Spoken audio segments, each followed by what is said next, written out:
Hi everybody, I'm Lights Camera Jackson. Today is Sunday, July 15, 2018. Welcome to a new episode of LCJ Live. I'm back from Vegas, baby! I'm back from LA! Holy cow, we got so much to talk about. Coming up, The Rock tweeted me, plus I met Jimmy Kimmel, I went to Who Wants to Be a Millionaire, and I stumbled upon a movie premiere. Yes, that all happened over the past few days. But first, let's talk about World Cup, because the World Cup is going on right now as we speak. Gotta let you know, France is up over Croatia 2-1 at the half. Now let's get to the weekend box office with Hotel Transylvania 3 Summer Vacation, your new #1 movie in America. It was expected to be the #1 movie and expected to do more than $40 million. Both of those things happened. Congrats to Sony Pictures Animation on this win. $44.1 million, which is fantastic. It is in between the other two Hotel Transylvania movies, with $42 million for the first Transylvania movie and $48 million for the second one. So this $44.1 million for Transylvania doesn't count the $1.3 million that it made with the Amazon Prime screenings about a week and a half or so ago, actually 2 weeks ago, on that Saturday, the $1.3 million. So really it's at $45.4. That is a great number. That is a number that, to me, Sony Pictures Animation would say, you know what, let's do Hotel Transylvania 4, because that is a very strong number for sure. Congrats to everybody at Sony. Hey, look, Ant-Man and the Wasp, #2, $28.8 million. That is a huge decline for the folks at Disney and Marvel, going from $76 million down to $28.8. That is a huge drop for Ant-Man and the Wasp. But I think everybody wanted to see this movie out of the gate, wonder about the connections to Infinity War and the other Marvel movies. And now that everybody saw it and thought it was just okay, I don't think they're going to go 2 or 3 times. So a big drop for Ant-Man and the Wasp. Opening in third place this weekend, Skyscraper, the new action movie starring Dwayne "The Rock" Johnson. Now, it only made about $25 million. That is lower than people were expecting. It's nearly $10 million lower than what Rampage opened to 3 months ago. That was the Dwayne Johnson action movie with the giant ape. It was released by Warner Brothers April 13th. Here we are, July 13th, Universal releasing Skyscraper, where Dwayne Johnson plays a guy trying to save his family from a towering inferno, the tallest building in the world. So I think, it's a little disappointing, this $25 million number. Maybe it'll grow over the next several weeks. I can totally see Skyscraper being a drive-in double feature with movies like Equalizer 2 and Mission Impossible Fallout, even The Spy Who Dumped Me, and The Meg. We've got a lot of big action movies coming out over the next several weeks that Skyscraper could make some bonus money off of those, like Rampage has been making some bonus money off of drive-in showings. So I saw Skyscraper on Tuesday in Vegas. I was in Vegas Monday, Tuesday, part of Wednesday, in LA, part of Wednesday, Thursday, Friday. So I saw Skyscraper at a screening in Vegas in Red Rock on Tuesday night. Beautiful Red Rock Theater, Regal Theater, inside a casino. And I really like this movie. It is an engaging film. It is surprisingly more sophisticated than I was expecting. Not Dwayne Johnson's best performance ever, but one of his better movies, I think. I was definitely more captivated by this story than I was expecting. And even though the majority of this movie is in CGI, you really do believe that all hell is breaking loose, that all this stuff is happening to these characters. So I wrote my Skyscraper review. I did my video review as well. I put it out on social media. And within about 15 minutes, Dwayne Johnson saw my review. He read my review, saw my tweet, because I did at The Rock. I wrote, should audiences flock to see at The Rock? Here's my review of Skyscraper. He saw it, and he tweeted back at me, which was incredible to see that he wrote, great review for Skyscraper. Thank you, Lights Camera Jackson at LCJ Reviews. And he said that Lights Camera Jackson is a way cooler nickname than The Rock, which is unbelievable. I want to thank Dwayne Johnson very much for that tweet, and he linked to my review so people all over the globe could read it. I appreciated it very much. Blew my mind that he would think that my nickname is better than his. He's The Rock. He's an icon. I appreciated that very much. Thank you, Dwayne Johnson. Definitely got some nice social media play. I've had it for the past couple of days. I appreciate that very much. You got to see Skyscraper. It is one of the better Dwayne Johnson movies in recent years. And again, more serious than I was expecting, especially since this came from the director of We're the Millers, Dodgeball, and Central Intelligence starring Dwayne Johnson. And these two guys are going to team up again for a film called Red Notice out in 2 years in 2020, also starring Gal Gadot. So congrats on Skyscraper. Hopefully it'll rebound a little bit over the next couple weeks at the box office. In fourth place, Incredibles 2, Jurassic World Fallen Kingdom rounding out the top 5, The First Purge in 6th, and moving way up to 7th place is a film that I still got to catch. Have you seen this yet? It's called Sorry to Bother You with Lakeith Stanfield and Armie Hammer. I've heard great things. Haven't had the chance to see it yet. Maybe I'll go this week. Sorry to Bother You went to about 800 theaters, making $4.3 million, a big increase from last weekend. The buzz on this film is very high. People who have seen this movie say it is just insane. So Sorry to Bother You has entered the top 10 this weekend. Sicario, Uncle Drew, and Ocean's 8 still hanging on there, rounding out your top 10. But two other big movies opened up in just a handful of theaters this weekend. Let's start with the movie right here, Don't Worry, He Won't Get Far on Foot. This is the latest film from director Gus Van Sant. He also wrote the screenplay, starring Joaquin Phoenix, Rooney Mara, Jonah Hill, and Jack Black. I saw this movie Wednesday night in Los Angeles. Went from Vegas to LA to attend what I just thought was a screening of the movie. I get there, oh my gosh, it's actually the premiere. I had no idea. Joaquin Phoenix was there, Rooney Mara, Gus Van Sant, Jack Black, Danny Elfman, the composer of the movie, was there, George Takei, Damien Chazelle was there. I talked with Damien Chazelle for a moment. I said, I'm really looking forward to First Man coming out in October. He's like, hopefully it's good. It was really cool to see all these people in person and to see this movie. It's not a great movie. Joaquin Phoenix does give a good performance. I think Jonah Hill is excellent. But there's a reason why this movie came out in July as opposed to Amazon saying we're going to hang on to it until awards season. Because it's just not that emotionally dramatic, emotionally effective of a movie. It's kind of flat the majority of the way through. So Don't Worry, He Won't Get Far on Foot opened in 4 theaters this weekend, making $83,000, so a $20,000 per screen average, which is pretty good.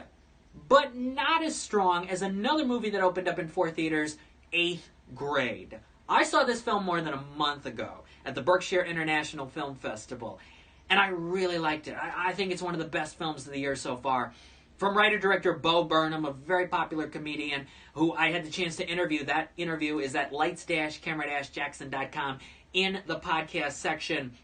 And I also talked with the star of this movie, 15-year-old Elsie Fisher, who gives a breakthrough performance in the film. She is amazing. That interview is on the website as well.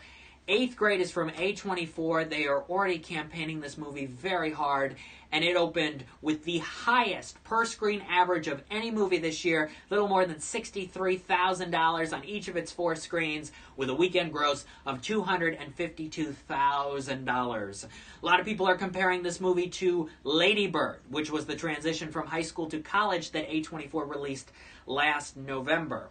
And I liked Lady Bird too. I think I liked 8th Grade a little more. And Lady Bird opened to about $90,000 per screen average, and that was one of the highest grossing per screen averages of last year. So 8th Grade is definitely going to have some momentum behind it. This is the movie of the moment. That's what I'm saying when it comes to 8th Grade. It's the movie of the moment. You got to see it when it comes to a city near you. It's expanding over the next several weeks.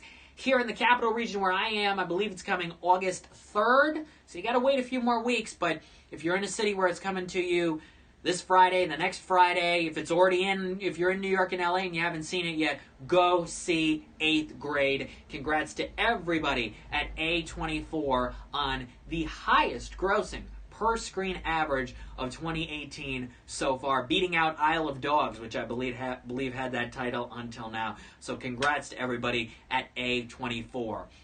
As I mentioned off the top here at LCJ Live, back from Vegas and LA, I had a blast.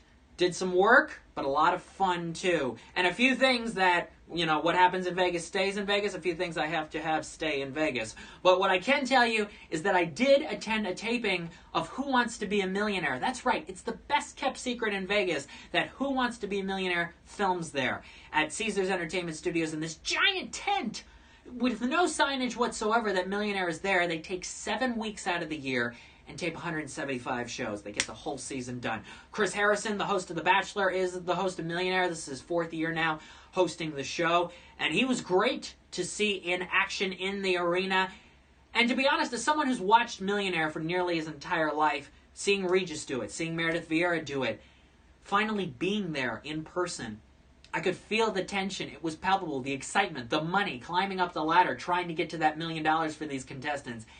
It was something that I haven't experienced before at a taping of a television show. I got a new blog. It's going to go up tomorrow at lights-camera-jackson.com. All about my experience at Who Wants to Be a Millionaire. The episodes that I attended, I saw 3 shows. They will air probably the 2nd week of their new season in September. Had a blast at Who Wants to Be a Millionaire. If you're going to be in Vegas over the next several weeks and you want to see a show, go see Millionaire. I also had the chance to see Piff the Magic Dragon. He was so much fun. I've got a special video with Piff that's going to go up this week on YouTube and all over social media. A special message from me and Piff the Magic Dragon, who was on Penn and Teller Fool Us and America's Got Talent. He is so funny, and his tricks were amazing, too. And then, in L.A., I had the chance to attend this movie screening, met up with some friends, went to a comedy show, and I got to meet Jimmy Kimmel. This was kind of random. I decided to go on Hollywood Boulevard, check out Jimmy Kimmel Live a little bit backstage, see the concert that was going on Thursday night. Vance Joy was the performance guest on Jimmy Kimmel Live, and walking around the back, and all of a sudden, out from the back entrance of the stage behind the studio, is this car, and driving the car is Jimmy Kimmel. And he's got a couple kids in the car who are clearly very happy, probably Vance Joy fans. He might have been family members taking them to the show. And so there were about 15 people there meeting Kimmel, posing for selfies with him. So I went up to Kimmel. I asked him for a picture. He said yes. So we took the selfie, and then I told him he does such a great job hosting the Oscars. And he said, "Thanks, man." And he gave me a fist bump, which was awesome. So I have now officially met 4 of the 5 or 6 major late-night TV figures: Jimmy Fallon, Jimmy Kimmel, Seth Meyers, and James Corden. Still got to meet Stephen Colbert and Conan O'Brien. They're kind of the last 2. There's all the people on cable as well, but they're the main ones left. So again, Jimmy Kimmel, very nice guy, I have to say. And it's so cool to meet an Oscar host. I met Hugh Jackman, met Kimmel. Got to try to meet some more Oscar hosts. I'll have that as a new goal in the coming weeks and months. All right, live update on the World Cup. We're still 2-1 France over Croatia, about 55 minutes into the match. I believe Fox is streaming this right now, probably online and over the airwaves. Again, Hotel Transylvania 3 is your #1 movie in America, but will it be that way next weekend? I don't think it's going to happen. Even though there isn't a new family movie out for 2 weeks until Teen Titans Go, you've got 2 powerhouse movies opening up this Thursday. This Thursday at 4 is Equalizer 2 with Denzel Washington in his first sequel ever. He was on Jimmy Kimmel the other night, and Kimmel asked him, "Why is this the first sequel of your career?" And he said, "Well, the script was good. It felt right." And they tried to make Inside Man 2, which was Inside Man was a film that came out in 2006, directed by Spike Lee, but it just didn't work. It just didn't make sense, Denzel said. So this is the first sequel of his career, the sequel to the 2014 movie from Antoine Fuqua, and I think it'll do pretty well. But I do believe your #1 movie in America next weekend will be Mamma Mia, Here We Go Again. There is no doubt in my mind the fact that the first movie came out 10 years ago. The Broadway show's a phenomenon. This cast, NBC aired the sing-along last night. The first movie did so well. There's no doubt in my mind that Mamma Mia, Here We Go Again can open to $50 million next weekend. Estimates are saying 30. No. Mamma Mia is going to open to $50 million. The first movie did about 28 in 2008. Look at the adjusted for inflation to now. That's got to be close to $50 million anyway. The fan base, the female empowerment movement, the people who want to see this as escapism for the summer, the summertime musical with a huge cast and the big numbers, everything. $50 million prediction right here, right now for Mamma Mia. Here we go again. No doubt in my mind this is going to happen for this coming weekend. It will be huge. Mamma Mia number 1, probably Equalizer number 2. Hotel Transylvania 3 will still have a strong second weekend for families, coming in third place. So that is something to look forward to. I will be seeing both Equalizer and Mamma Mia this week. I'll have my reviews up, including my rapid reviews, at lights-camera-jackson.com and all over social media. We'll do a big recap here on LCJ Live next Sunday at noon Eastern. By the way, 7 years ago today was the opening day for 2 big movies in 2011. The final Harry Potter film, yeah, can you believe that was 7 years ago? And Winnie the Pooh, which I really liked Winnie the Pooh. What I don't understand is why the film was only like an hour and 8 minutes long, where it just needed a little more time and it could have qualified for several Best Animated Feature categories if it was like 70, 75, 80 minutes. It fell just short of that. I wish Disney made the movie a little bit longer, because it probably would have gotten Academy Award, Golden Globe, Critics' Choice, Best Animated Feature nominations if it was just a little bit longer. So those 2 movies opened 7 years ago today. All right, everybody, I'm Lights Camera Jackson. Thank you for watching today's new episode of LCJ Live. Millionaire blog up tomorrow. More reviews and more photos from LA and Vegas all over social media this week. Follow me on Instagram at LightsCamJackson, and be sure to follow at LCJ Live on Twitter for exclusive content, previews, and replays of all these episodes. See you next Sunday at noon Eastern.